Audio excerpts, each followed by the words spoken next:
This LibriVox recording was in the public domain. Little Women by Louisa May Alcott. Chapter 30. Consequences. Mrs. Chester's fare was so very elegant and select that it was considered a great honor by the young ladies of the neighborhood to be invited to take a table, and everyone was much interested in the matter.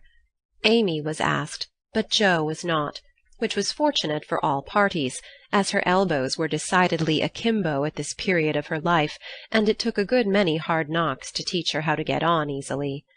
The haughty, uninteresting creature was let severely alone, but Amy's talent and taste were duly complimented by the offer of the art table, and she exerted herself to prepare and secure appropriate and valuable contributions to it. Everything went on smoothly till the day before the fair opened. Then there occurred one of the little skirmishes which it is almost impossible to avoid, when some 25 women, old and young, with all their private piques and prejudices, try to work together.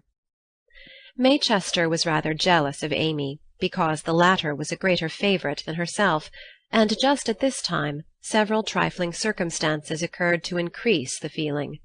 Amy's dainty pen-and-ink work entirely eclipsed May's painted vases. That was one thorn.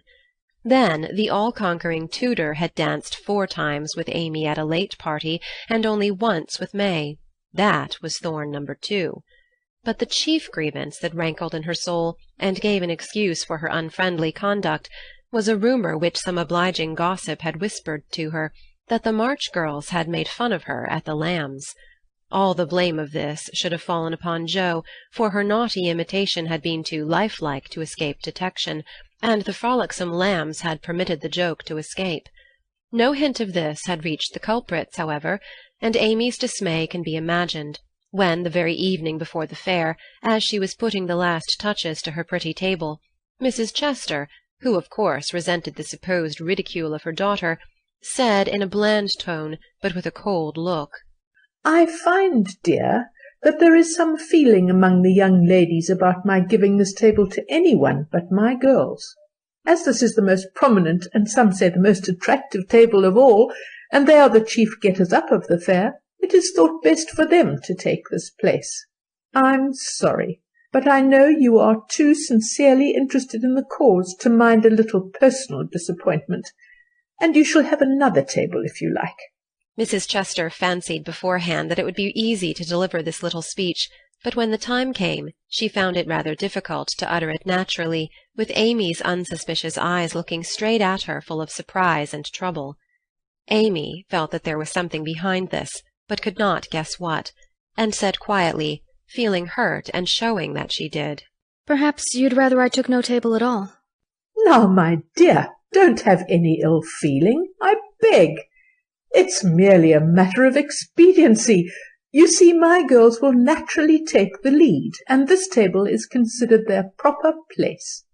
I think it is very appropriate to you, and feel very grateful for your efforts to make it so pretty, but we must give up our private wishes, of course, and I will see that you have a good place elsewhere. Wouldn't you like the flower table? The little girls undertook it, but they are discouraged. You could make a charming thing of it, and the flower table is always attractive, you know." "Especially to gentlemen," added May, with a look which enlightened Amy as to one cause of her sudden fall from favour. She coloured angrily, but took no other notice of that girlish sarcasm, and answered with unexpected amiability, "It shall be as you please, Mrs. Chester. I'll give up my place here at once, and attend to the flowers if you like." "You can put your own things on your own table if you prefer," began May, feeling a little conscience-stricken, as she looked at the pretty racks, the painted shells, and quaint illuminations Amy had so carefully made and so gracefully arranged. She meant it kindly, but Amy mistook her meaning, and said quickly, "Oh, certainly, if they're in your way." And sweeping her contributions into her apron pell-mell, she walked off, feeling that herself and her works of art had been insulted past forgiveness. "Now she's mad. Oh, dear! I wish I hadn't asked you to speak, mamma," said May, looking disconsolately at the empty spaces on her table. "Girls' quarrels are soon over," returned her mother, feeling a trifle ashamed of her own part in this one, as well she might. The little girls hailed Amy and her treasures with delight, which cordial reception somewhat soothed her perturbed spirit, and she fell to work, determined to succeed florally if she could not artistically. But everything seemed against her. It was late, and she was tired. Every one was too busy with their own affairs to help her, and the little girls were only hindrances, for the dears fussed and chattered like so many magpies, making a great deal of confusion in their artless efforts to preserve the most perfect order. The evergreen arch wouldn't stay firm after she got it up, but wiggled and threatened to tumble down on her head when the hanging baskets were filled. Her best tile got a splash of water, which left a sepia tear on the Cupid's cheek. She bruised her hands with hammering, and got cold working in a draught, which last affliction filled her with apprehensions for the morrow. Any girl reader who has suffered like afflictions will sympathize with poor Amy, and wish her well through her task. There was great indignation at home when she told her story that evening. Her mother said it was a shame, but told her she had done right. Beth declared she wouldn't go to the fair at all, and Joe demanded why she didn't take all her pretty things and leave those mean people to get on without her. Because they are mean is no reason why I should be. I hate such things, and though I think I've a right to be hurt, I don't intend to show it. They will feel that more than angry speeches or huffy actions, won't they, Marmee? That's the right spirit, my dear. A kiss for a blow is always best, though it's not very easy to give it sometimes, said her mother, with the air of one who had learned the difference between preaching and practicing. In spite of various very natural temptations to resent and retaliate, Amy adhered to her resolution all the next day, bent on conquering her enemy by kindness. She began well, thanks to a silent reminder that came to her unexpectedly but most opportunely. As she arranged her table that morning, while the little girls were in the ante-room filling the baskets, she took up her pet production, a little book, the antique cover of which her father had found among his treasures, and in which, on leaves of vellum, she had beautifully illuminated different texts. As she turned the pages, rich in dainty devices, with very pardonable pride, her eye fell upon one verse that made her stop and think. Framed in a brilliant scrollwork of scarlet, blue, and gold, with little spirits of good-will helping one another up and down among the thorns and flowers, were the words, "Thou shalt love thy neighbour as thyself." I ought, but I don't, thought Amy, as her eye went from the bright page to May's discontented face behind the big vases, that could not hide the vacancies her pretty work had once filled. Amy stood a minute, turning the leaves in her hand, reading on each some sweet rebuke for all heart-burnings and uncharitableness of spirit. Many wise and true sermons are preached us every day by unconscious ministers in street, school, office, or home. Even a fair table may become a pulpit, if it can offer the good and helpful words which are never out of season. Amy's conscience preached her a little sermon from that text then and there, and she did what many of us do not always do, took the sermon to heart, and straightway put it in practice. A group of girls were standing about May's table, admiring the pretty things, and talking over the change of saleswomen. They dropped their voices, but Amy knew they were speaking of her, hearing one side of the story and judging accordingly. It was not pleasant, but a better spirit had come over her, and presently a chance offered for proving it. She heard May say sorrowfully, "It's too bad, for there's no time to make other things, and I don't want to fill up with odds and ends. The table was just complete then. Now it's spoiled." "I dare say she'd put them back if you asked her," suggested someone. "How could I, after all the fuss?" began May, but she did not finish, for Amy's voice came across the hall, saying pleasantly, "You may have them and welcome without asking if you want them. I was just thinking I'd offer to put them back, for they belong to your table rather than mine. Here they are. Please take them, and forgive me if I was hasty in carrying them away last night." As she spoke, Amy returned her contribution with a nod and a smile, and hurried away again, feeling that it was easier to do a friendly thing than it was to stay and be thanked for it. "Now, I call that lovely of her, don't you?" cried one girl. May's answer was inaudible, but another young lady, whose temper was evidently a little soured by making lemonade, added with a disagreeable laugh, "Very lovely, for she knew she wouldn't sell them at her own table." Now that was hard. When we make little sacrifices we like to have them appreciated at least, and for a minute Amy was sorry she had done it, feeling that virtue was not always its own reward. But it is, as she presently discovered, for her spirits began to rise, and her table to blossom under her skilful hands. The girls were very kind, and that one little act seemed to have cleared the atmosphere amazingly. It was a very long day and a hard one for Amy, as she sat behind her table, often quite alone, for the little girls deserted very soon. Few cared to buy flowers in summer, and her bouquets began to droop long before night. The art table was the most attractive in the room. There was a crowd about it all day long, and the tenders were constantly flying to and fro with important faces and rattling money-boxes. Amy often looked wistfully across, longing to be there, where she felt at home and happy, instead of in a corner with nothing to do. It might seem no hardship to some of us, but to a pretty, blithe young girl it was not only tedious, but very trying, and the thought of Laurie and his friends made it a real martyrdom. She did not go home till night, and then she looked so pale and quiet that they knew the day had been a hard one, though she made no complaint, and did not even tell what she had done. Her mother gave her an extra cordial cup of tea. Beth helped her dress, and made a charming little wreath for her hair, while Jo astonished her family by getting herself up with unusual care, and hinting darkly that the tables were about to be turned. "Don't do anything rude, pray, Jo. I won't have any fuss made, so let it all pass and behave yourself," begged Amy, as she departed early, hoping to find a reinforcement of flowers to refresh her poor little table. "I merely intend to make myself entrancingly agreeable to everyone I know, and to keep them in your corner as long as possible.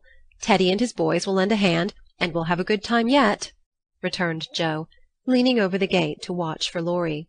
Presently the familiar tramp was heard in the dusk, and she ran out to meet him. "Is that my boy?" "As sure as this is my girl." And Laurie tucked her hand under his arm with the air of a man whose every wish was gratified. "Oh, Teddy, such doings!" And Jo told Amy's wrongs with sisterly zeal. "A flock of our fellows are going to drive over by and by, and I'll be hanged if I don't make them buy every flower she's got and camp down before her table afterward," said Laurie, espousing her cause with warmth. "The flowers are not at all nice, Amy says, and the fresh ones may not arrive in time. I don't wish to be unjust or suspicious, but I shouldn't wonder if they never came at all. When people do one mean thing, they are very likely to do another," observed Jo in a disgusted tone. "Didn't Hayes give you the best out of our gardens? I told him to." "I didn't know that. He forgot, I suppose, and as your grandpa was poorly, I didn't like to worry him by asking, though I did want some." "Now, Jo, how could you think there was any need of asking? They're just as much yours as mine. Don't we always go halves in everything?" began Laurie, in the tone that always made Jo turn thorny. "Gracious, I hope not. Half of some of your things wouldn't suit me at all. But we mustn't stand philandering here. I've got to help Amy, so you go and make yourself splendid, and if you'll be so very kind as to let Hayes take a few nice flowers up to the hall, I'll bless you forever." "Couldn't you do it now?" asked Laurie, so suggestively that Jo shut the gate in his face with inhospitable haste, and called through the bars, "Go away, Teddy, I'm busy." Thanks to the conspirators, the tables were turned that night, for Hayes sent up a wilderness of flowers, with a loverly basket arranged in his best manner for a centrepiece. Then the March family turned out en masse, and Jo exerted herself to some purpose, for people not only came, but stayed, laughing at her nonsense, admiring Amy's taste, and apparently enjoying themselves very much. Laurie and his friends gallantly threw themselves into the breach, bought up the bouquets, encamped before the table, and made that corner the liveliest spot in the room.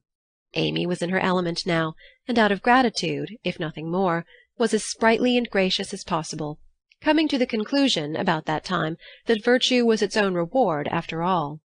Jo behaved herself with exemplary propriety, and when Amy was happily surrounded by her guard of honour, Jo circulated about the hall, picking up various bits of gossip which enlightened her upon the subject of the Chester change of base. She reproached herself for her share of the ill-feeling, and resolved to exonerate Amy as soon as possible. She also discovered what Amy had done about the things in the morning, and considered her a model of magnanimity. As she passed the art table, she glanced over it for her sister's things, but saw no sign of them. "Tucked away out of sight, I dare say," thought Jo, who could forgive her own wrongs, but hotly resented any insult offered her family. "Good evening, Miss Jo. How does Amy get on?" asked May with a conciliatory air, for she wanted to show that she could also be generous. "She has sold everything that was worth selling, and now she is enjoying herself. The flower table is always attractive, you know, especially to gentlemen." Joe couldn't resist giving that little slap, but May took it so meekly she regretted it a minute after, and fell to praising the great vases, which still remained unsold. "Is Amy's illumination anywhere about? I took a fancy to buy that for father," said Joe, very anxious to learn the fate of her sister's work. "Everything of Amy's sold long ago. I took care that the right people saw them, and they made a nice little sum of money for us," returned May, who had overcome sundry small temptations, as well as Amy had that day. Much gratified, Joe rushed back to tell the good news, and Amy looked both touched and surprised by the report of May's word and manner. "Now, gentlemen, I want you to go and do your duty by the other tables as generously as you have by mine, especially the art table," she said, ordering out Teddy's own, as the girls called the college friends. "Charge, Chester, charge," is the motto for that table, but do your duty like men, and you'll get your money's worth of art in every sense of the word," said the irrepressible Joe, as the devoted phalanx prepared to take the field. "To hear is to obey, but March is fairer far than May," said little Parker, making a frantic effort to be both witty and tender, and getting promptly quenched by Laurie, who said, "Very well, my son, for a small boy," and walked him off, with a paternal pat on the head. "By the vases," whispered Amy to Laurie, as a final heaping of coals of fire on her enemy's head. To May's great delight, Mr. Laurence not only bought the vases, but pervaded the hall with one under each arm. The other gentlemen speculated with equal rashness in all sorts of frail trifles, and wandered helplessly about afterwards, burdened with wax flowers, painted fans, filigree portfolios, and other useful and appropriate purchases. Aunt Carroll was there, heard the story, looked pleased, and said something to Mrs. March in a corner, which made the latter lady beam with satisfaction, and watch Amy with a face full of mingled pride and anxiety, though she did not betray the cause of her pleasure till several days later. The fair was pronounced a success, and when May bade Amy good night, she did not gush as usual, but gave her an affectionate kiss, and a look which said, "Forgive and forget." That satisfied Amy, and when she got home she found the vases paraded on the parlour chimney-piece with a great bouquet in each. "The reward of merit for a magnanimous march," as Laurie announced with a flourish. "You've a deal more principle and generosity and nobleness of character than I ever gave you credit for, Amy. You've behaved sweetly, and I respect you with all my heart," said Joe warmly, as they brushed their hair together late that night. "Yes, we all do, and love her for being so ready to forgive. It must have been dreadfully hard, after working so long, and setting your heart on selling your own pretty things. I don't believe I could have done it as kindly as you did," added Beth from her pillow. "Why, girls, you needn't praise me so. I only did as I'd be done by. You laugh at me when I say I want to be a lady, but I mean a true gentlewoman in mind and manners, and I try to do it as far as I know how. I can't explain exactly, but I want to be above the little meannesses and follies and faults that spoil so many women. I'm far from it now, but I do my best, and I hope in time to be what Mother is." Amy spoke earnestly, and Joe said with a cordial hug, "I understand now what you mean, and I'll never laugh at you again. You are getting on faster than you think, and I'll take lessons of you in true politeness, for you've learned the secret, I believe. Try away, dearie. You'll get your reward some day, and no one will be more delighted than I shall." A week later Amy did get her reward, and poor Joe found it hard to be delighted. A letter came from Aunt Carroll, and Mrs. March's face was illuminated to such a degree when she read it that Joe and Beth, who were with her, demanded what the glad tidings were. "Aunt Carroll is going abroad next month, and wants—" "Me to go with her!" burst in Joe, flying out of her chair in an uncontrollable rapture. "No, dear, not you. It's Amy." "Oh, Mother! She's too young. It's my turn first. I've wanted it so long. It would do me so much good, and be so altogether splendid. I must go." "I'm afraid it's impossible, Joe. Aunt says Amy, decidedly, and it is not for us to dictate when she offers such a favor." "It's always so. Amy has all the fun, and I have all the work. It isn't fair. Oh, it isn't fair," cried Joe passionately. I'm afraid it's partly your own fault, dear. When Aunt spoke to me the other day, she regretted your blunt manners and too independent spirit, and here she writes, as if quoting something you had said, "I planned at first to ask Joe, but as favours burden her, and she hates French, I think I won't venture to invite her. Amy is more docile, will make a good companion for Flo, and receive gratefully any help the trip may give her." Oh, my tongue, my abominable tongue! Why can't I learn to keep it quiet? Groaned Joe, remembering words which had been her undoing. When she had heard the explanation of the quoted phrases, Mrs. March said sorrowfully, "I wish you could have gone, but there is no hope of it this time. So try to bear it cheerfully, and don't sadden Amy's pleasure by reproaches or regrets." "I'll try," said Joe, winking hard as she knelt down to pick up the basket she had joyfully upset. "I'll take a leaf out of her book, and try not only to seem glad, but to be so, and not grudge her 1 minute of happiness. But it won't be easy, for it is a dreadful disappointment."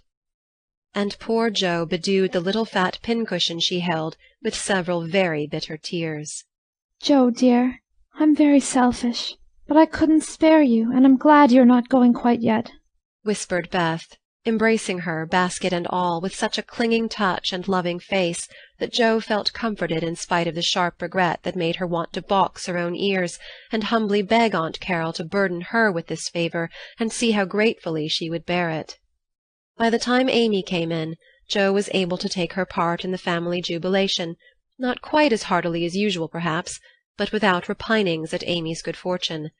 The young lady herself received the news as tidings of great joy, went about in a solemn sort of rapture, and began to sort her colours and pack her pencils that evening, leaving such trifles as clothes, money, and passports to those less absorbed in visions of art than herself. "It isn't a mere pleasure trip to me, girls," she said impressively as she scraped her best palette. "It will decide my career. For if I have any genius, I shall find it out in Rome, and will do something to prove it." "Suppose you haven't?" said Joe, sewing away with red eyes at the new collars which were to be handed over to Amy. "Then I shall come home and teach drawing for my living," replied the aspirant for fame with philosophic composure. But she made a wry face at the prospect, and scratched away at her palette as if bent on vigorous measures before she gave up her hopes. "No, you won't. You hate hard work, and you'll marry some rich man, and come home to sit in the lap of luxury all your days," said Joe. "Your predictions sometimes come to pass, but I don't believe that one will. I'm sure I wish it would, for if I can't be an artist myself, I should like to be able to help those who are," said Amy, smiling as if the part of Lady Bountiful would suit her better than that of a poor drawing-teacher. Said Joe, with a sigh. "If you wish for it, you'll have it, for your wishes are always granted. Mine never." "Would you like to go?" asked Amy, thoughtfully patting her nose with her knife. "Rather." "Well, in a year or two I'll send for you, and we'll dig in the Forum for relics, and carry out all the plans we've made so many times." "Thank you. I'll remind you of your promise when that joyful day comes, if it ever does," returned Joe, accepting the vague but magnificent offer as gratefully as she could. There was not much time for preparation, and the house was in a ferment till Amy was off. Joe bore up very well till the last flutter of blue ribbon vanished, when she retired to her refuge, the garret, and cried till she couldn't cry any more. Amy likewise bore up stoutly till the steamer sailed.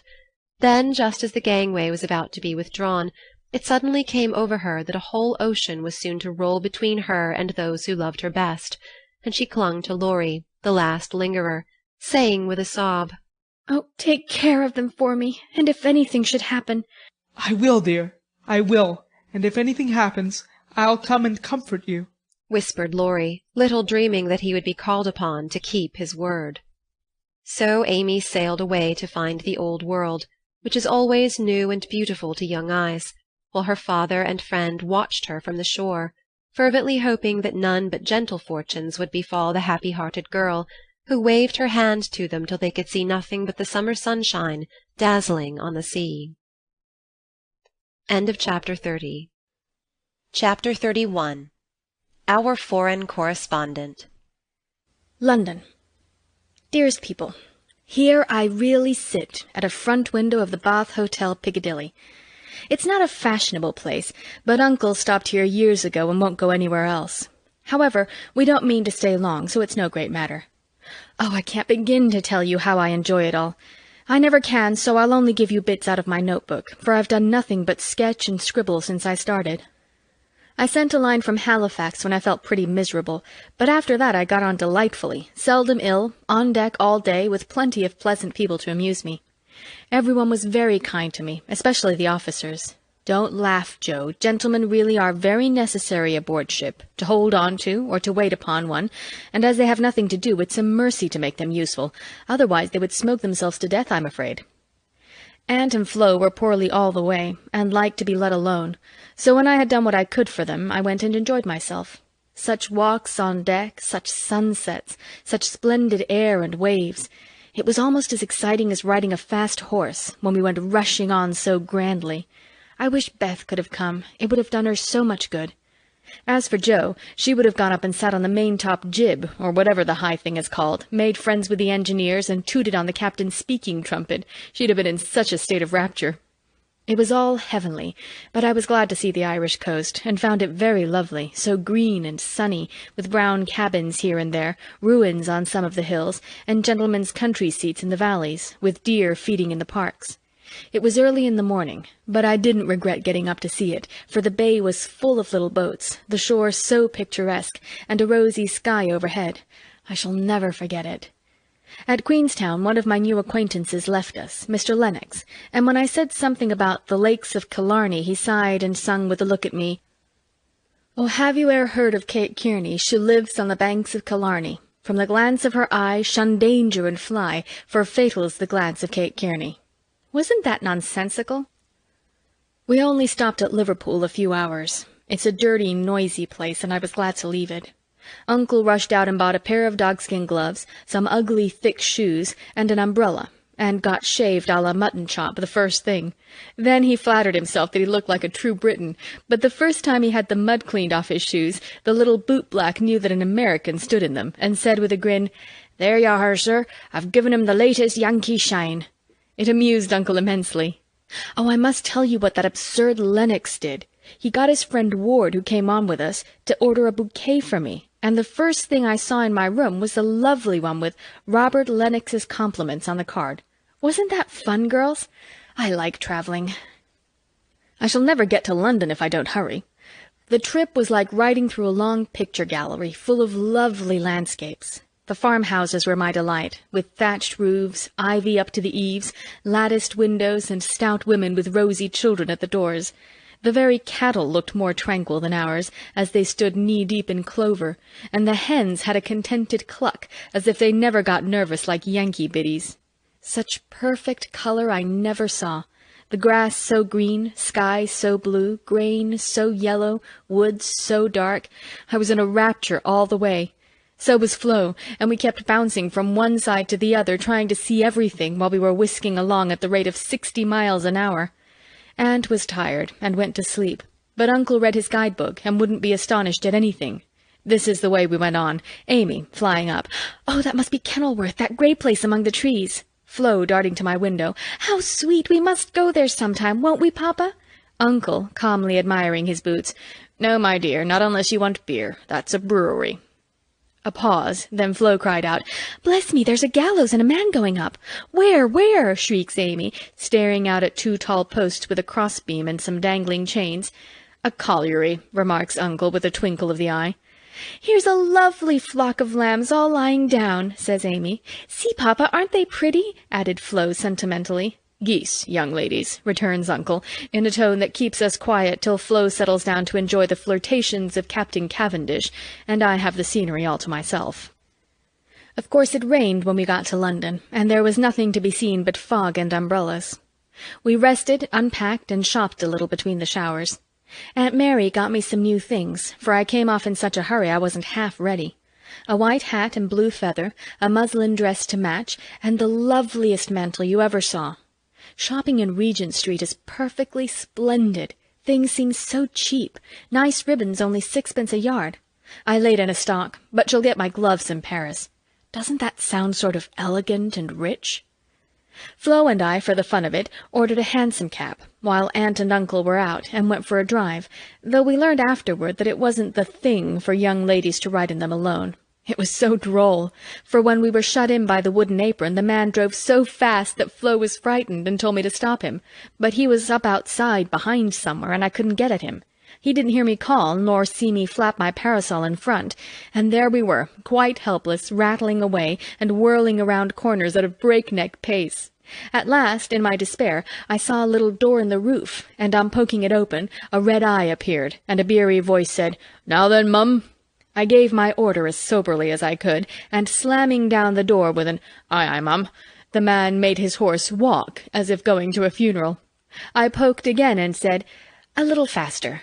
Then off he went, helter-skelter as before, and we resigned ourselves to our fate. Today was fair, and we went to Hyde Park close by, for we are more aristocratic than we look. The Duke of Devonshire lives near. I often see his footman lounging at the back gate, and the Duke of Wellington's house is not far off.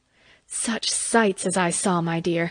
It was as good as punch, for there were fat dowagers rolling about in their red and yellow coaches, with gorgeous Jameses and silk stockings and velvet coats up behind, and powdered coachmen in front. Smart maids with the rosiest children I ever saw, handsome girls looking half asleep, dandies in queer English hats and lavender kits lounging about, and tall soldiers in short red jackets and muffin caps stuck on one side, looking so funny I longed to sketch them.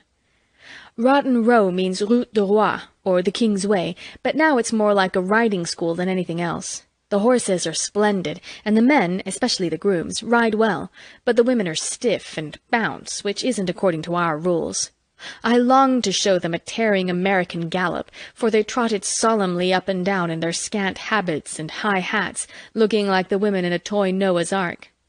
Everyone rides, old men, stout ladies, little children, and the young folks do a deal of flirting here. I saw a pair exchange rosebuds, for it's the thing to wear one in the buttonhole, and I thought it rather a nice little idea. In the P.M. to Westminster Abbey, but don't expect me to describe it, that's impossible, so I'll only say it was sublime. This evening we are going to see Fetcher, which will be an appropriate end to the happiest day of my life. It's very late, but I can't let my letter go in the morning without telling you what happened last evening. Who do you think came in as we were at tea? Laurie's English friends, Fred and Frank Vaughan. I was so surprised, for I shouldn't have known them but for the cards. Both are tall fellows with whiskers, Fred handsome in the English style, and Frank much better, for he only limps slightly and uses no crutches. They had heard from Laurie where we were to be, and came to ask us to their house, but Uncle won't go, so we shall return the call and see them as we can. They went to the theatre with us, and we did have such a good time, for Frank devoted himself to Flo, and Fred and I talked over past, present, and future fun as if we had known each other all our days. Tell Beth Frank asked for her, and was sorry to hear of her ill health. Fred laughed when I spoke of Joe, and sent his respectful compliments to the big hat. Neither of them had forgotten Camp Laurence, or the fun we had there. What ages ago it seems, doesn't it? Aunt is tapping on the wall for the third time, so I must stop. I really feel like a dissipated London fine lady, riding here so late, with my room full of pretty things, and my head a jumble of parks, theatres, new gowns, and gallant creatures who say, "Ah," and twirl their blonde moustaches with the true English lordliness. I long to see you all, and in spite of my nonsense am, as ever, your loving Amy. Paris. Dear girls, in my last I told you about our London visit, how kind the Vaughans were, and what pleasant parties they made for us. I enjoyed the trips to Hampton Court and the Kensington Museum more than anything else, for at Hampton I saw Raphael's cartoons, and at the museum rooms full of pictures by Turner, Laurence, Reynolds, Hogarth, and the other great creatures. The day in Richmond Park was charming, for we had a regular English picnic, and I had more splendid oaks and groups of deer than I could copy. Also heard a nightingale and saw larks go up. We did London to our heart's content, thanks to Fred and Frank, and were sorry to go away, for though English people are slow to take you in, when they once make up their minds to do it, they cannot be outdone in hospitality, I think. The Vaughns hope to meet us in Rome next winter, and I shall be dreadfully disappointed if they don't, for Grace and I are great friends, and the boys very nice fellows, especially Fred. Well, we were hardly settled here when he turned up again, saying he had come for a holiday and was going to Switzerland. Aunt looked sober at first, but he was so cool about it she couldn't say a word. And now we get on nicely, and are very glad he came, for he speaks French like a native, and I don't know what we should do without him. Uncle doesn't know 10 words, and insists on talking English very loud, as if it would make people understand him. Aunt's pronunciation is old-fashioned, and Flo and I, though we flattered ourselves that we knew a good deal, find we don't, and we are very grateful to have Fred to do the parley-vooing, as Uncle calls it. Such delightful times as we are having, sightseeing from morning till night, stopping for nice lunches in gay cafes, and meeting with all sorts of droll adventures. Rainy days I spend in the Louvre, reveling in pictures. Jo would turn up her naughty nose at some of the finest, because she has no soul for art, but I have, and I'm cultivating eye and taste as fast as I can. She will like the relics of great people better, for I've seen her Napoleon's cocked hat and grey coat, his baby's cradle, and his old toothbrush, also Marie Antoinette's little shoe, the ring of Saint-Denis, Charlemagne's sword, and many other interesting things. I'll talk for hours about them when I come, but I haven't time to write. The Palais Royal is a heavenly place, so full of bijouterie and lovely things that I'm nearly distracted because I can't buy them. Fred wanted to get me some, but of course I didn't allow it. Then the Bois and Champs-Élysées are très magnifiques. I've seen the imperial family several times, the emperor an ugly, hard-looking man, the empress pale and pretty, but dressed in bad taste, I thought. Purple dress, green hat, and yellow gloves. Little Nap is a handsome boy, who sits chatting to his tutor and kisses his hand to the people as he passes in his little 4-horse barouche, with postilions in red satin jackets and a mounted guard before and behind. We often walk in the Tuileries gardens, for they are lovely, though the antique Luxembourg gardens suit me better. Père Lachaise is very curious, for many of the tombs are like small rooms, and looking in, one sees a table, with images or pictures of the dead, and chairs for the mourners to sit in when they come to lament. That is so Frenchy. Our rooms are on the Rue de Rivoli, and sitting on the balcony, we look up and down the long, brilliant street. It is so pleasant that we spend our evenings talking there when too tired with our day's work to go out. Fred is very entertaining, and is altogether the most agreeable young man I ever knew, except Laurie, whose manners are more charming. I wish Fred was dark, for I don't fancy light men. However, the Vaughns are very rich, and come of an excellent family, so I won't find fault with their yellow hair, as my own is yellower. Next week we are off to Germany and Switzerland, and as we shall travel fast, I shall only be able to give you hasty letters. I keep my diary, and try to remember correctly and describe clearly all that I see and admire, as Father advised. It is good practice for me, and with my sketch-book will give you a better idea of my tour than these scribbles. Adieu. I embrace you tenderly. Votre amie. Heidelberg. My dear Mamma, having a quiet hour before we leave for Bern, I'll try to tell you what has happened, for some of it is very important, as you will see. The sail up the Rhine was perfect, and I just sat and enjoyed it with all my might. Get Father's old guidebooks and read about it. I haven't words beautiful enough to describe it. At Koblenz we had a lovely time, for some students from Bonn, with whom Fred got acquainted on the boat, gave us a serenade. It was a moonlight night, and about 1 o'clock Flo and I were waked by the most delicious music under our windows. We flew up and hid behind the curtains, but sly peeps showed us Fred and the students singing away down below. It was the most romantic thing I ever saw. The river, the bridge of boats, the great fortress opposite, moonlight everywhere, and music fit to melt a heart of stone. When they were done, we threw them down some flowers, and saw them scramble for them, kiss their hands to the invisible ladies, and go laughing away to smoke and drink beer, I suppose. Next morning, Fred showed me one of the crumpled flowers in his vest pocket, and looked very sentimental.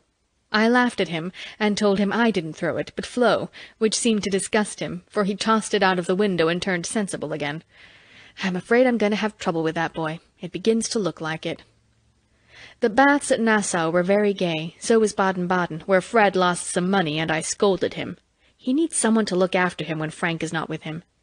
Kate said once she hoped he'd marry soon, and I quite agree with her that it would be well for him. Frankfurt was delightful. I saw Goethe's house, Schiller's statue, and Danneker's famous Ariadne. It was very lovely, but I should have enjoyed it more if I had known the story better. I didn't like to ask, as everyone knew it or pretended they did. I wish Joe would tell me all about it. I ought to have read more, for I find I don't know anything, and it mortifies me. Now comes the serious part, for it happened here, and Fred is just gone. He has been so kind and jolly that we all got quite fond of him. I never thought of anything but a travelling friendship till the serenade night. Since then I've begun to feel that the moonlight walks, balcony talks, and daily adventures were something more to him than fun. I haven't flirted, Mother, truly, but remembered what you said to me, and have done my very best. I can't help it if people like me. I don't try to make them, and it worries me if I don't care for them, though Joe says I haven't got any heart. Now I know Mother will shake her head, and the girls say, "Oh, the mercenary little wretch."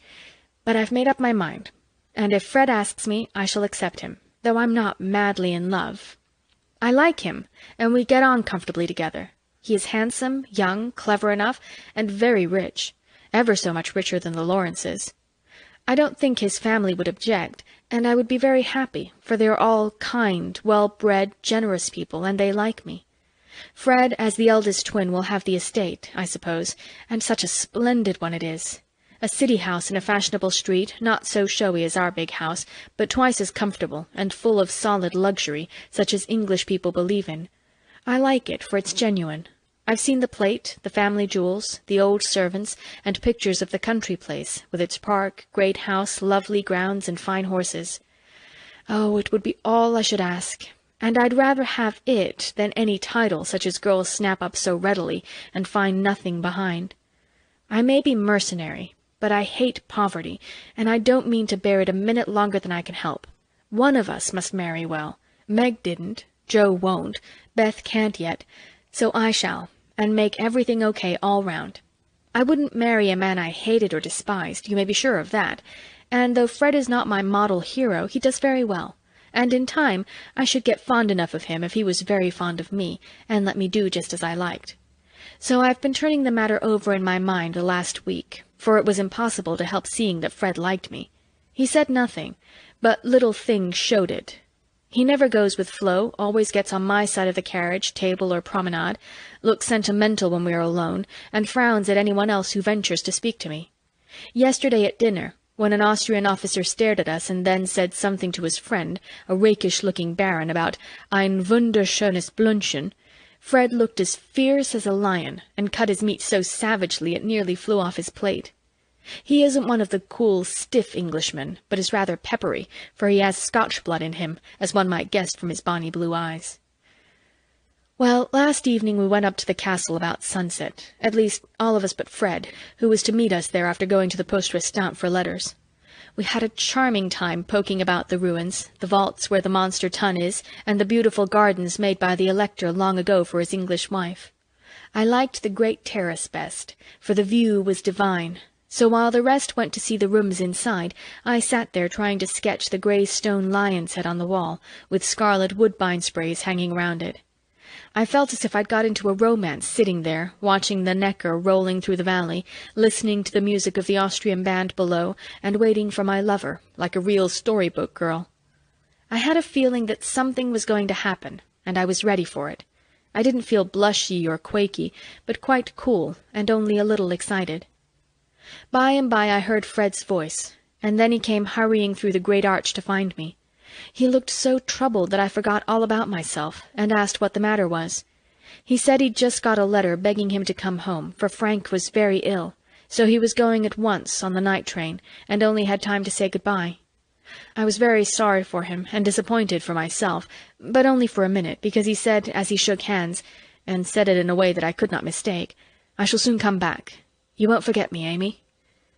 I didn't promise, but I looked at him, and he seemed satisfied, and there was no time for anything but messages and good-byes, for he was off in an hour, and we all miss him very much.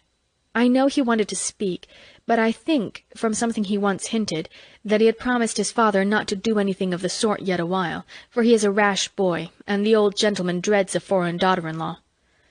We shall soon meet in Rome, and then, if I don't change my mind, I'll say, "Yes, thank you," when he says, "Will you, please?" Of course, This is all very private, but I wished you to know what was going on. Don't be anxious about me. Remember I am your prudent Amy, and be sure I will do nothing rashly. Send me as much advice as you like. I'll use it if I can. I wish I could see you for a good talk, Marmee.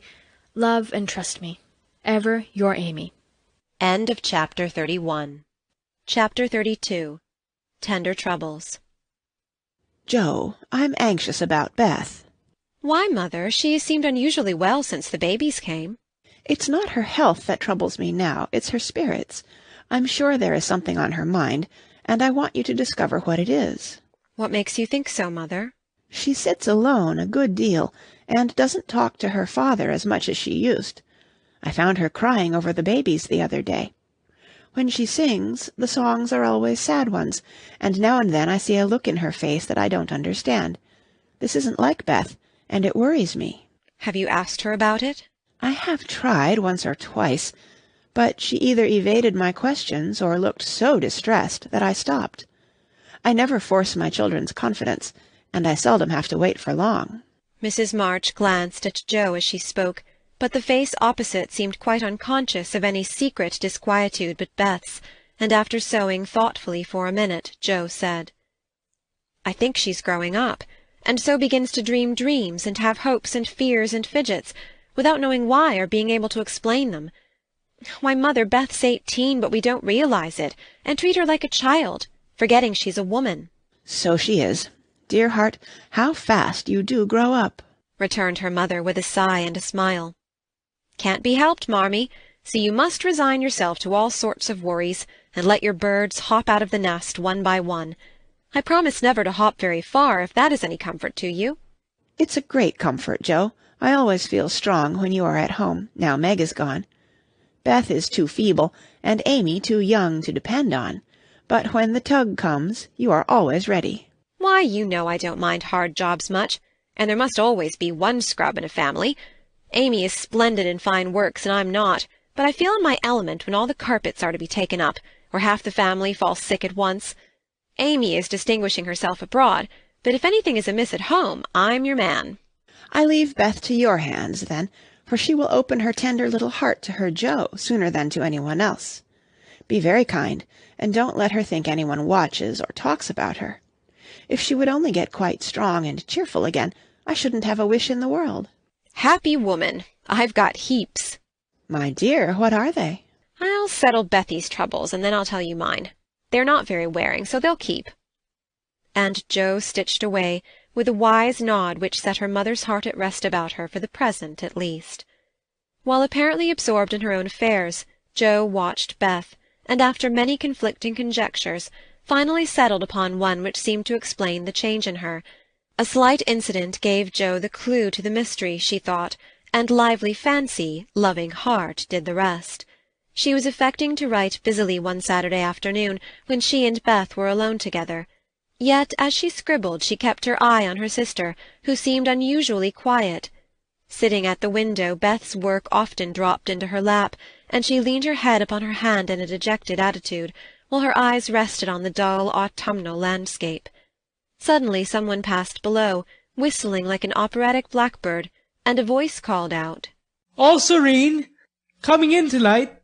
Beth started, leaned forward, smiled and nodded, watched the passer-by till his quick tramp died away, then said softly, as if to herself, "How strong and well and happy that dear boy looks." Said Joe, still intent upon her sister's face, for the bright colour faded as quickly as it came, the smile vanished, and presently a tear lay shining on the window-ledge. Beth whisked it off, and in her half-averted face read a tender sorrow that made her own eyes fill. Fearing to betray herself, she slipped away, murmuring something about needing more paper. "Mercy on me! Beth loves Laurie," she said, sitting down in her own room, pale with the shock of the discovery which she believed she had just made. "I never dreamed of such a thing. What will Mother say? I wonder if her—" There Joe stopped and turned scarlet with a sudden thought. "If he shouldn't love back again, how dreadful it would be! He must! I'll make him!"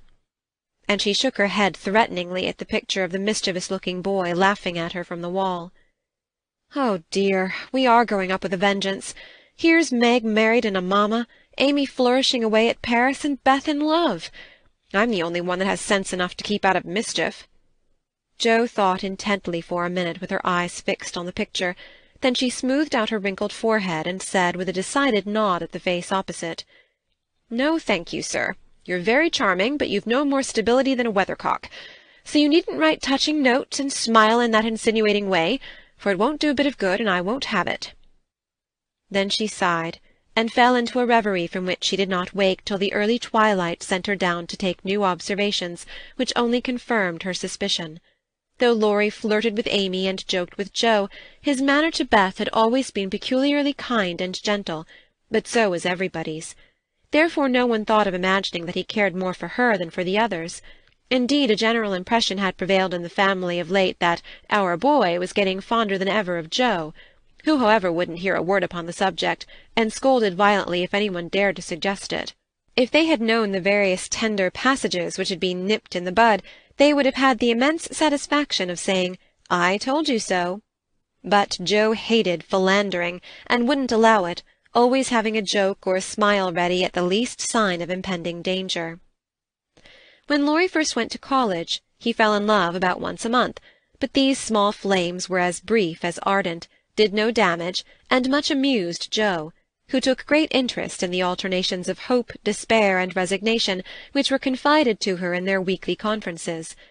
But there came a time when Laurie ceased to worship at many shrines, hinted darkly at one all-absorbing passion, and indulged occasionally in Byronic fits of gloom. Then he avoided the tender subject altogether, wrote philosophical notes to Jo, turned studious, and gave out that he was going to dig, intending to graduate in a blaze of glory. This suited the young lady better than twilight confidences, tender pressures of the hand, and eloquent glances of the eye, for with Jo brain developed earlier than heart, and she preferred imaginary heroes to real ones, because when tired of them, the former could be shut up in the tin kitchen till called for, and the latter were less manageable. Things were in this state when the grand discovery was made, and Jo watched Laurie that night as she had never done before.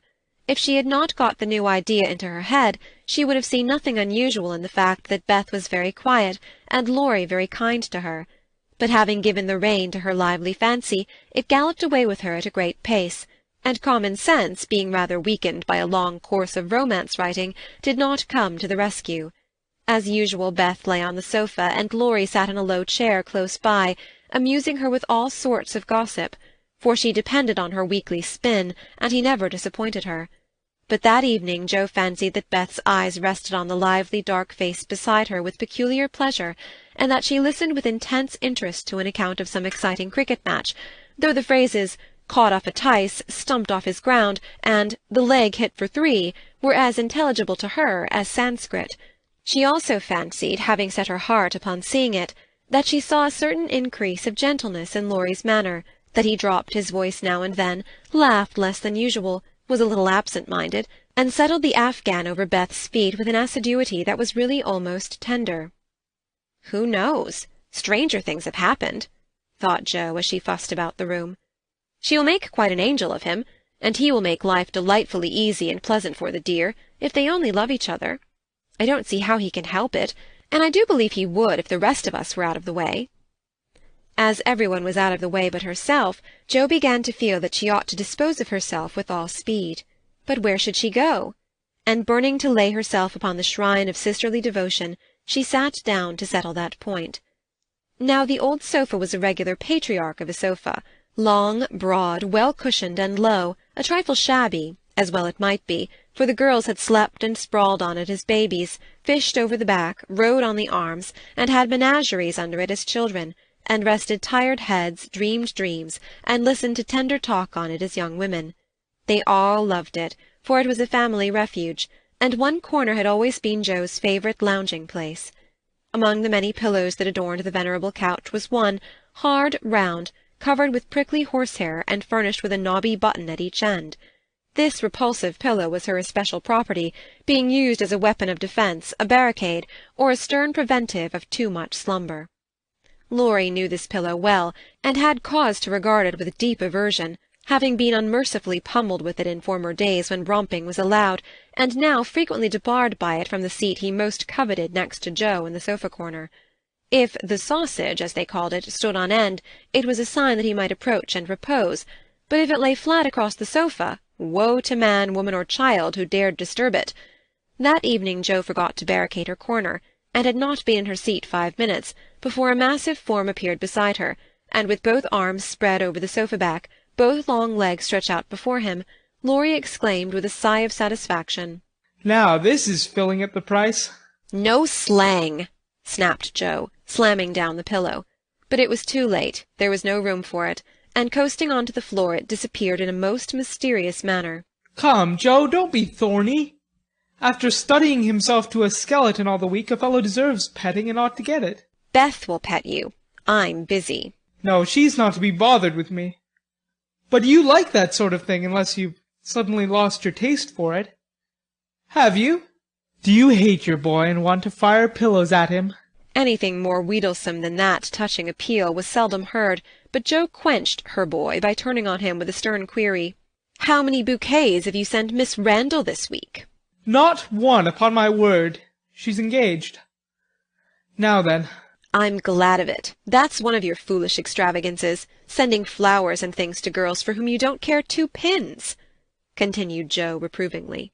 "Sensible girls, for whom I do care whole papers of pins, won't let me send them flowers and things, so what can I do? My feelings need a vent." "Mother doesn't approve of flirting, even in fun, and you do flirt desperately, Teddy." "I'd give anything if I could answer so to you. As I can't, I'll merely say that I don't see any harm in that pleasant little game, if all parties understand that it's only play." "Well, it does look pleasant, but I can't learn how it's done. I've tried, because one feels awkward in company not to do as everybody else is doing, but I don't seem to get on," said Joe, forgetting to play mentor. "Take lessons of Amy. She has a regular talent for it."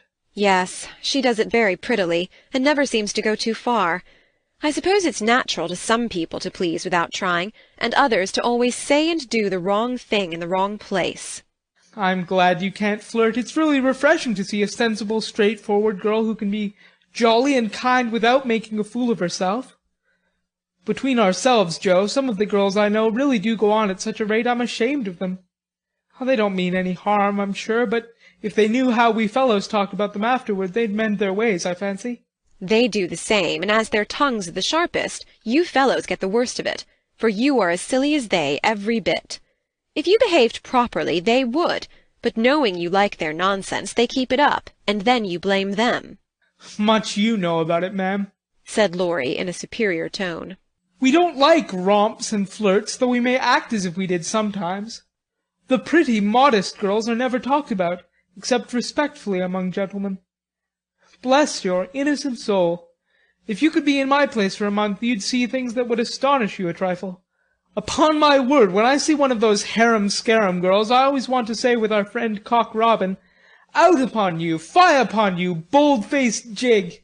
It was impossible to help laughing at the funny conflict between Laurie's chivalrous reluctance to speak ill of womankind, and his very natural dislike of the unfeminine folly of which fashionable society showed him many samples.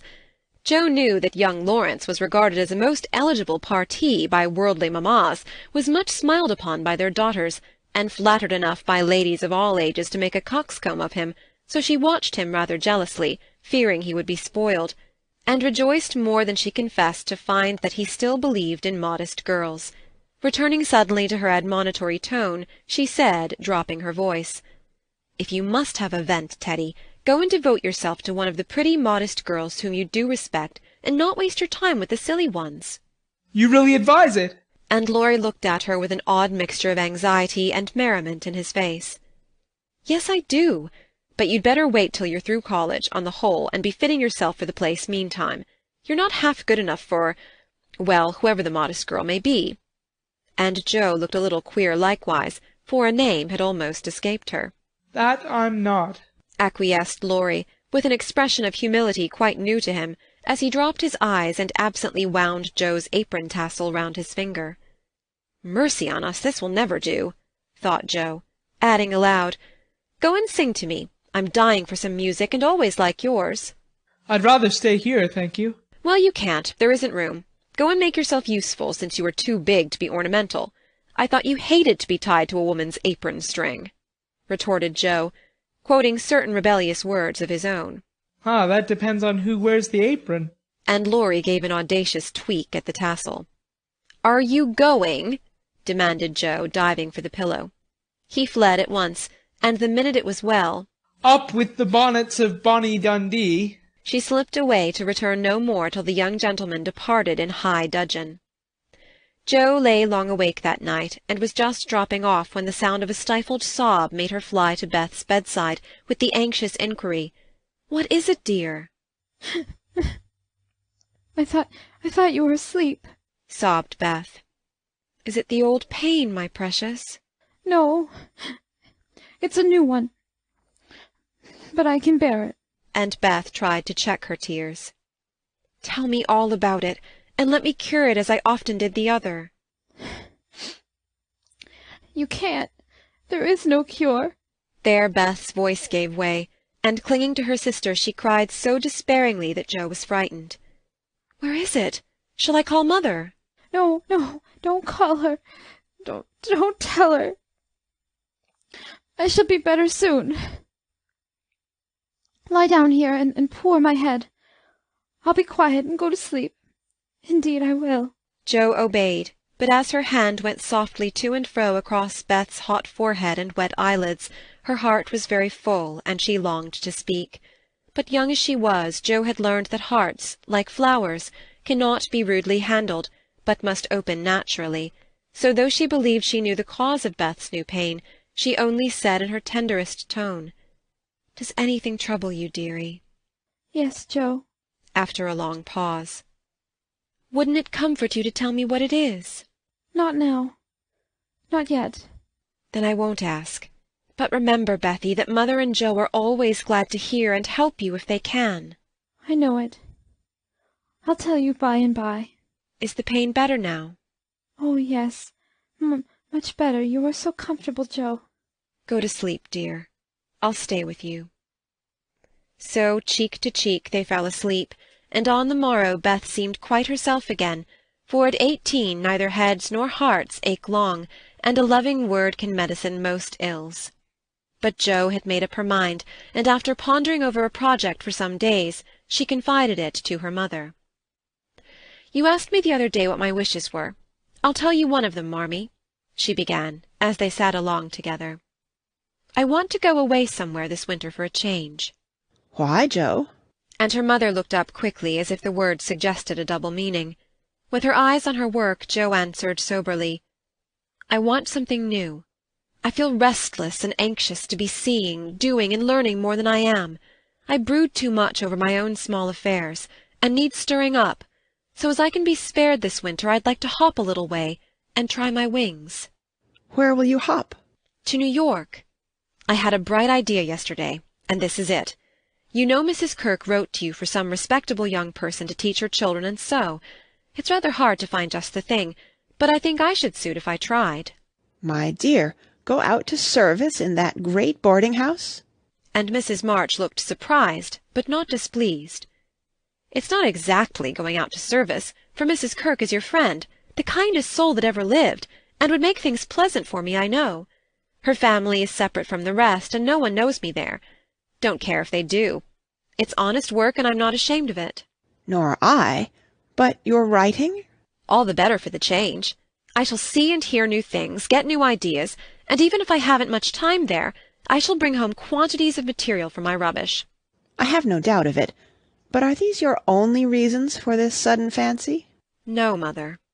Joe looked up, and Joe looked down, then said slowly, with sudden colour in her cheeks, "It may be vain and wrong to say it, but I'm afraid Laurie is getting too fond of me."